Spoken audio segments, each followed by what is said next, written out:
Hello friends, তোমরা সকলে কেমন আছো? ওয়েলকাম টু মাই চ্যানেল গল্প পাঠ বাই শ্যাম। ভিন্ন ভিন্ন স্বাদের গল্প পাঠ শোনার জন্য অবশ্যই চ্যানেলটিকে সাবস্ক্রাইব করবে, আর গল্প পাঠ যদি ভালো লেগে থাকে তাহলে অবশ্যই লাইক এবং শেয়ার করবে। চলো আর বেশি কথা না বলে আজকের গল্প পাঠ শুরু করা যাক। আজকে আমি যে গল্পটি পাঠ করতে চলেছি সেটি উপেন্দ্রকিশোর রায়চৌধুরীর লেখা জোলা আর সাতভূত। চলো গল্প পাঠ শুরু করা যাক। এক জোলা ছিল, সে পিঠে খেতে বড় ভালোবাসত। একদিন সে তার মাকে বলল, মা, আমার বড্ড পিঠে খেতে ইচ্ছে করেছে, আমাকে পিঠে করে দাও। সেই দিন তার মা তাকে লাল লাল গোল চ্যাপ্টা 7খানি চমৎকার পিঠে করে দিল। জোলা সেই পিঠে পেয়ে ভারী খুশি হয়ে নাচতে লাগলো আর বলতে লাগলো, একটা খাবো, দুটো খাবো, 7 বেটাকে চিবিয়ে খাবো। জোলার মা বলল, খালি নাচবেই যদি, তবে খাবি কখন? জোলা বলল, খাবো কি এখানে? সবাই যেখানে দেখতে পাবে সেখানে গিয়ে খাবো।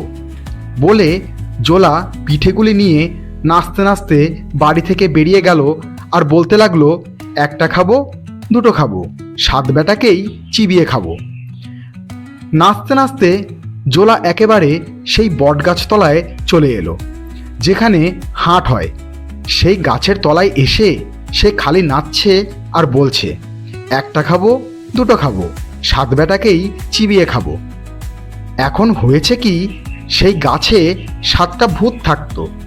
জোলা 7 বেটাকেই চিবিয়ে খাবো বলছে, আর তা শুনে তাদের তো বড্ডই ভয় করছে। তারা 7 জনে গুটিসুটি হয়ে কাঁপছে আর বলছে, ওরে সর্বনাশ হয়েছে, ওই দেখ কোত্থেকে এক বিটকেল বেটা এসেছে আর বলছে আমাদের 7 জনকেই চিবিয়ে খাবে। এখন কি করি বলতো? অনেক ভেবে তারা একটা হাঁড়ি নিয়ে জোলার কাছে এলো। এসে জোরহাত করে তাকে বলল, দোহাই কর্তা, আমাদের চিবিয়ে খাবেন না, আপনাকে এই হাঁড়িটি দিচ্ছি, এইটি নিয়ে আমাদের ছেড়ে দিন। 7টা মিশমিশে কালো তালগাছপানা ভূত, তাদের কুলোর মতো কান, মূলোর মতো দাঁত, চুলোর মতো চোখ, তারা জোলার সামনে এসে কাইমাই করে কথা বলছে। দেখেই সে এমনি চমকে গেল যে সেখান থেকে ছুটে পালাবার কথা তার মনেই এলো না। সে বলল, হাঁড়ি নিয়ে আমি কি করব? ভূতেরা বলল, আজ্ঞে, আপনার যখন যা খেতে ইচ্ছে হবে তাই এই হাঁড়ির ভিতরে পাবেন। জোলা বলল, বটে, আচ্ছা আমি পায়েস খাবো। বলতে বলতেই সেই হাঁড়ির ভেতর থেকে চমৎকার পায়েসের গন্ধ বেরোতে লাগলো। তেমন পায়েস জোলা কখনো খায়নি, তার বাপও খায়নি। কাজেই জোলা যার পর নাই খুশি হয়ে হাঁড়ি নিয়ে সেখান থেকে চলে এলো। আর ভূতেরা ভাবলো, বাবা, বড্ড বেঁচে গিয়েছি। তখন বেলা অনেক হয়েছে আর জোলার বাড়ি সেখান থেকে ঢের দূরে। তাই জোলা ভাবলো, এখন এই রোদে কি করে বাড়ি যাব? বন্ধুর বাড়ি কাছে আছে, এবেলা সেখানেই যাই, তারপর বিকেলে বাড়ি যাবক্ষণ। বলে সে তো তার বন্ধুর বাড়ি এসেছে। সে হতভাগা কিন্তু ছিল দুষ্টু। সে জোলার হাঁড়িটি দেখে জিজ্ঞাসা করলো, হাঁড়ি কোত্থেকে আনলি রে? জোলা বলল, বন্ধু, এ যে সে হাঁড়ি নয়, এর ভারী গুণ। বন্ধু বলল, বটে, আচ্ছা দেখি তো কেমন গুণ। জোলা বলল, তুমি যা খেতে চাও তাই আমি এর ভেতর থেকে বার করে দিতে পারি। বন্ধু বলল, আমি রাবড়ি, সন্দেশ, রসগোল্লা, সরভাজা, মালপোয়া, পান্তুয়া, কাঁচাগোল্লা, ক্ষীরমোহন, গজা, মতিচুর জিলিপি, অমৃতি, বরফি, চমচম, এই সব খাবো। জোলার বন্ধু যা বলছে, জোলা হাঁড়ির ভেতর হাত দিয়ে তাই বার করে আনছে। এসব দেখে তার বন্ধু ভাবল, এই জিনিসটি চুরি না করলে হচ্ছে না। তখন সে জোলাকে কতই আদর করতে লাগলো। পাখা এনে তাকে হাওয়া করলো, গামছা দিয়ে তার মুখ মুছিয়ে দিল আর বলল, আহা ভাই, তোমার কি কষ্টই হয়েছে, গা দিয়ে ঘাম বয়ে পড়ছে, একটু ঘুমোবে নাকি? বিছানা করে দেবো? সত্যি সত্যি জোলার তখন ঘুম পেয়েছিল, কাজেই সে বলল, আচ্ছা বিছানা করে দাও। তখন তার বন্ধু বিছানায় তাকে ঘুম পাড়িয়ে তার হাঁড়িটি বদলে তার জায়গায় ঠিক তেমনি ধরনের আরেকটি হাঁড়ি রেখে দিল। জোলা তার কিছুই জানে না। সে বিকেলে ঘুম থেকে উঠে বাড়ি চলে এসেছে আর মাকে বলছে, দেখো মা, কি চমৎকার একটা হাঁড়ি এনেছি। তুমি কি খাবে মা? সন্দেশ খাবে? পিঠে খাবে? দেখো আমি এই ভিতর থেকে সেসব বার করে দিচ্ছি। কিন্তু এ তো আর সে হাঁড়ি নয়, এর ভেতর থেকে সেসব জিনিস বেরোবে কেন? মাঝখান থেকে জোলা বোকা বনে গেল, তার মার তাকে বকতে লাগলো। তখন তো জোলার বড্ড রাগ হয়েছে, আর সে ভাবছে সেই ভূত বেটাদের এ কাজ। তার বন্ধু যে তাকে ঠকিয়েছে এ কথা তার মনেই হলো না। কাজেই পরদিন সে আবার সেই বটতলায় গিয়ে বলতে লাগলো, একটা খাবো, দুটো খাবো, সাত বেটাকেই চিবিয়ে খাবো। তা শুনে আবার ভূতগুলো কাঁপতে কাঁপতে একটা ছাগল নিয়ে এসে তাকে হাত জোর করে বলল, মশাই গো, আপনার পায়ে পড়ি, ছাগলটা নিয়ে যান, আমাদের ধরে খাবেন না।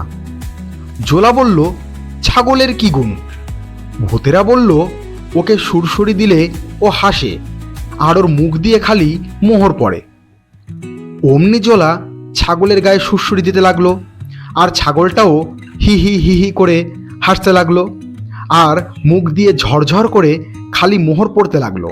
তা দেখে জোলার মুখে তো আর হাসি ধরে না।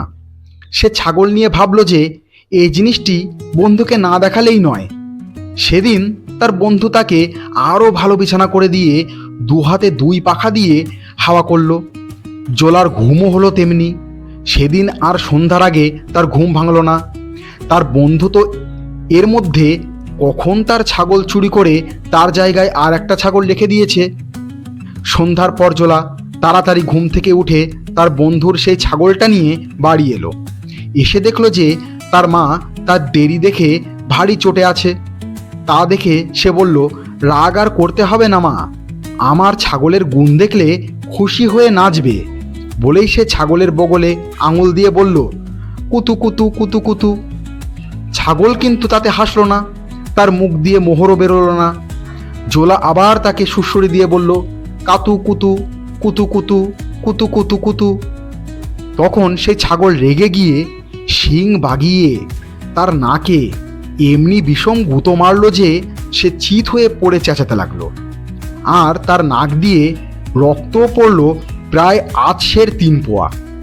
তার উপর আবার তার মা তাকে এমন বকুনি দিল যে তেমন বকুনি সে আর খায়নি। তাতে জোলার রাগ যে হলো সে আর কি বলবো। সে আবার সেই বটগাছ তলায় গিয়ে চেঁচিয়ে বলতে লাগলো, একটা খাবো, দুটো খাবো, সাত বেটাকেই চিবিয়ে খাবো। বেটারা আমাকে দুবার ফাঁকি দিয়েছিস, ছাগল দিয়ে আমার নাক থ্যাতলা করে দিয়েছিস, আজ আর তোদের ছাড়ছি নে। ভূতেরা তাতে ভারী আশ্চর্য হয়ে বলল, সে কি মশাই, আমরা কি করে আপনাকে ফাঁকি দিলুম, আর ছাগল দিয়েই বা কি করে আপনার নাক থ্যাতলা করলুম? জোলা তার নাক দেখিয়ে বলল, এই দেখ না, গুঁতো মেরে সে আমার কি দশা করেছে, তোদের সব কটাকে খাবো। ভূতেরা বলল, সে কখনো আমাদের ছাগল নয়, আপনি কি এখান থেকে সোজাসুজি বাড়ি গিয়েছিলেন? জোলা বলল, না, আগে বন্ধুর ওখানে গিয়েছিলুম, সেখানে খানিক ঘুমিয়ে তারপর বাড়ি গিয়েছিলুম। ভূতেরা বলল, তবেই তো হয়েছে, আপনি যখন ঘুমোচ্ছিলেন সেই সময় আপনার বন্ধু আপনার ছাগল চুরি করেছে। এই কথা শুনেই জোলা সব বুঝতে পারল। সে বলল, ঠিক ঠিক, সে বেটাই আমার হাড়িও চুরি করেছে, ছাগলও চুরি করেছে, এখন কি হবে? ভূতেরা তাকে এক গাছি লাঠি দিয়ে বলল, এই লাঠি আপনার হাড়িও এনে দেবে, ছাগলও এনে দেবে। ওকে শুধু একটিবার আপনার বন্ধুর কাছে নিয়ে বলবেন, লাঠি লাগতো, তাহলে দেখবেন কি মজা হবে। লাখ লোক ছুটে এলেও এ লাঠির সঙ্গে পারবে না, লাঠি তাদের সকলকে পিটে ঠিক করে দেবে। জোলা তখন সেই লাঠিটি বগলে করে তার বন্ধুকে গিয়ে বলল, বন্ধু, একটা মজা দেখবে? বন্ধু তো ভাবছে না জানি কি মজা হবে। তারপর যখন জোলা বলল, লাঠি লাগতো, তখন সে এমনি মজা দেখলো যেমন তার জন্মে আর কখনো দেখেনি। লাঠি তাকে পিটে পিটে তার মাথা থেকে পা অবধি চামড়া তুলে ফেললো। সে ছুটে পালালো। লাঠি তার সঙ্গে সঙ্গে গিয়ে তাকে পিটাতে পিটাতে ফিরিয়ে নিয়ে এলো। তখন সে কাঁদতে কাঁদতে হাত জোর করে বলল, তোর পায়ে পড়ি ভাই, তোর হাড়ি নে, তোর ছাগল নে, আমাকে ছেড়ে দে। জোলা বলল, আগে ছাগল আর হাড়ি আন, তবে তোকে ছাড়বো। কাজেই বন্ধুমশাই আর কি করেন, সেই পিটুনি খেতে খেতেই হাড়ি আর ছাগল এনে হাজির করলেন। জোলা হাড়ি হাতে নিয়ে বলল, সন্দেশ আসুক তো। অমনি হাড়ি সন্দেশে ভরে গেল। ছাগলকে সুরসুরি দিতে না দিতেই সে হো হো করে হেসে ফেলল, আর তার মুখ দিয়ে 400টা মোহর বেরিয়ে পড়ল। তখন সে তার লাঠি, হাড়ি আর ছাগল নিয়ে বাড়ি চলে গেল। এখন আর জোলা গরিব নেই, সে বড় মানুষ হয়ে গেছে। তার বাড়ি, তার গাড়ি, হাতি ঘোড়া, খাওয়া পড়া, চাল চলন, লোকজন সব রাজার মতন। দেশের রাজা তাকে যার পর নাই খাতির করেন, তাকে জিজ্ঞাসা না করে কোনো ভারী কাজে হাত দেন না। এর মধ্যে একদিন হয়েছে কি, আর কোনো দেশের এক রাজা হাজার হাজার লোকজন নিয়ে এসে সেই দেশ লুটতে লাগলো। রাজার সেপাইদের মেরে খোড়া করে দিয়েছে। এখন রাজার বাড়ি লুটে কখন তাকে ধরে নিয়ে যাবে তার ঠিক নেই। রাজামশাই তাড়াতাড়ি জোলাকে ডাকিয়ে বললেন, ভাই এখন কি করি বলো তো, বেঁধেই নেবে দেখছি। জোলা বলল, আপনার কোনো ভয় নেই, আপনি চুপ করে ঘরে বসে থাকুন, আমি সব ঠিক করে দিচ্ছি। বলেই সে তার লাঠি বগলে করে রাজার সিংহ দরজার বাইরে গিয়ে চুপ করে বসে রইল। বিদেশি রাজা লুটতে লুটতে সেই দিকেই আসছে। তার সিপাই আর হাতি ঘোড়ার গোলমালে কানে তালা লাগছে, ধুলোয় আকাশ গেছে ছেয়ে। জোলা খালি চেয়ে দেখছে, কিছু বলে না। বিদেশি রাজা পাহাড়ের মতন এক হাতি চড়ে সকলের আগে আগে আসছে আর ভাবছে সব লুটে নেব। আর জোলা চুপ করে দাঁড়িয়ে আছে আর ভাবছে আর একটু কাছে এলেই হয়। তারপর তারা যেই কাছে এসেছে অমনি জোলা তার লাঠিকে বলল, লাঠি লাগতো, আর যাবে কোথায়। তখনই এক লাঠি লাখ লাখ হয়ে রাজা আর তার হাতি ঘোড়া সকলের ঘাড়ে গিয়ে পড়ল। আর পিটুনি যে কেমন দিল, যারা সে পিটুনি খেয়েছিল তারাই বলতে পারে।